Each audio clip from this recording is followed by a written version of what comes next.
A Königsberger Banuk, ela surgiu há 50 anos, né, com um propósito que era de projetar a relação entre as pessoas e a cidade, o ambiente construído. Né, toda vez que a gente vai se deparar com um novo projeto, a gente começa olhando para fora do terreno, para a cidade. A gente precisa entender o contexto no qual aquele terreno está sendo inserido, para que a gente possa tomar as melhores decisões de projeto, não só para quem vai morar naquele espaço, né, naquele projeto que a gente está desenvolvendo, mas também para a vizinhança e os moradores da cidade. A gente sempre, quando a gente está falando de arquitetura, a gente tem muito uma dualidade da forma e função, né? O projeto tem que ser bonito, tem que ser elegante, ele se insere na cidade de uma forma importante, né? Tem uma responsabilidade social, o fato de que a gente faz edificações que transformam as cidades, né? Sesc Paulista é um caso super interessante, né? Porque é um retrofit e lá foi feito um mirante, que virou uma referência, né? E ele tem toda uma solução de distribuição vertical dos usos, com umas escadarias que ficam na fachada, que mostram as pessoas circulando, usando espaço.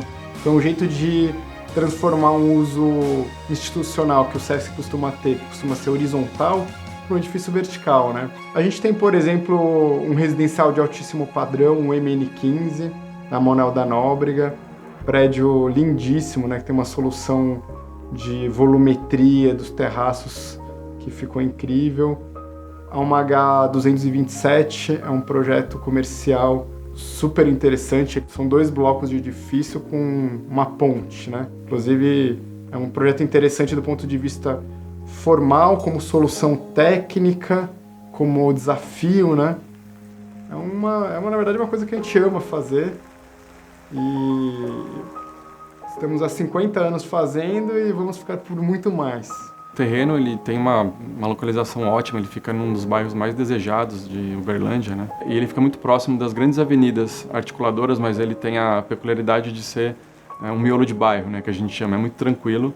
Então a gente acaba fazendo uma análise muito profunda, né, sobre o contexto urbano, né, e as visuais principalmente. Acho que foi daí que surgiu um pouco a ideia, junto com a Perplan, de trazer para esse empreendimento também os terraços com pé direitos duplos, para explorar ao máximo as visuais da cidade. Esse terraço com pé direito duplo, o living com pé direito duplo, ele tem 2 coisas bastante interessantes. A primeira é a iluminação, né? A gente quase que duplica a iluminação do ambiente, porque a gente tem o caixilho do que seria o pavimento simples, mas tem mais um andar acima, né? O equivalente a um outro andar. Ao mesmo tempo, para quem está de fora e você olha para o empreendimento, você tem a sensação de imponência, né? A gente trabalhou abas no empreendimento, na fachada do empreendimento, e ao chegar no pé direito duplo, a aba é interrompida, né? Então, essa interrupção das abas, ela realça a ideia do pé direito duplo, né? Então, fica mais imponente ainda para quem olha o empreendimento de fora, né? O terreno ele tem 3.100 metros quadrados, é um terreno bastante amplo. Tem uma testada de 70 metros, ou seja, a frente do terreno na rua ela é bastante extensa. E de uma ponta até a outra você tem aí quase 6 metros de desnível. E a gente tomou partido disso, né? E a gente fez com que o acesso de veículos acontecessem diretamente nos pavimentos de garagem, que são 2, e esses pavimentos eles dão a volta na torre que acaba pisando nessa praça de acesso que a gente acabou criando. Então é uma grande esplanada, com muita gentileza afastou ao máximo possível a edificação da calçada para dar um respiro, né? Então essa questão da integração do projeto com a cidade, ela acontece nesses detalhes. A gente tem apartamento de 3 suítes, com variação pequena de área de um para o outro. A área íntima, onde tem as suítes, são todas iguais, nas 2 tipologias, né? E a gente tem esses apartamentos que tem ligação da cozinha com o terraço, então a gente tem uma área gourmet bem legal.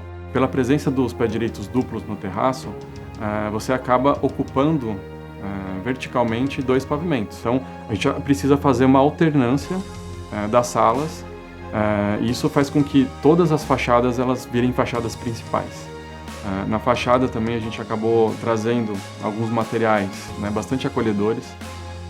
Ali no nível do pedestre, a gente acabou trazendo alguns materiais que possuem uma textura que são perceptíveis, né, daquela escala da cidade. Então você tem elementos que têm profundidade, tem relevo, tem um tom de madeira, que você consegue ter essa percepção, né? Onde as pessoas chegam perto, a gente acabou sugerindo materiais um pouco mais sofisticados. E na torre a gente tem materiais com tons mais neutros, né, acolhedores também. Então, a somatória desses materiais, assim, você vê um conjunto bastante diferenciado e com certeza vai se destacar muito na paisagem da cidade de Uberlândia.